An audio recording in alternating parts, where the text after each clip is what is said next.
Demain nous appartient. Soïzic et Gloria en guerre, Victoire se réveille dans les bras de Samuel. Ce qui vous attend du 10 au 14 mars, vous en avez marre d'attendre?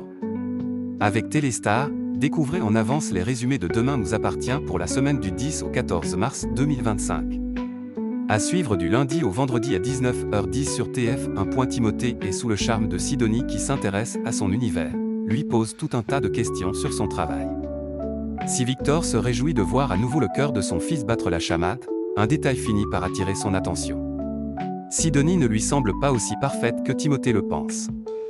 Par acquis de conscience, il demande à Charles d'espionner la jeune fille. Elle finit par tout raconter à Timothée. En apprenant l'intervention de son père dans ses affaires sentimentales, le jeune homme entre dans une rage incontrôlable. Gloria est éreintée par les nuisances dues aux travaux de son immeuble. Il est impératif pour elle de se reloger. Adam saute sur l'occasion et lui propose de l'héberger. Sans solution de secours, elle accepte. Soïzic accueille la nouvelle avec circonspection. Démarre alors une cohabitation pour le moins explosive où secrets et rivalité ne vont pas faire bon ménage. François cherche à quitter le ring. Las. Il doit arbitrer un autre match au sein du lycée. Les copies de Bastien et Lilou présentent d'étranges similitudes et le coupable de tricherie doit se dénoncer. Dans cette affaire, l'attitude de Lilou agace prodigieusement Violette. Il a fallu un peu de temps à Viviane pour reprendre ses marques auprès des siens.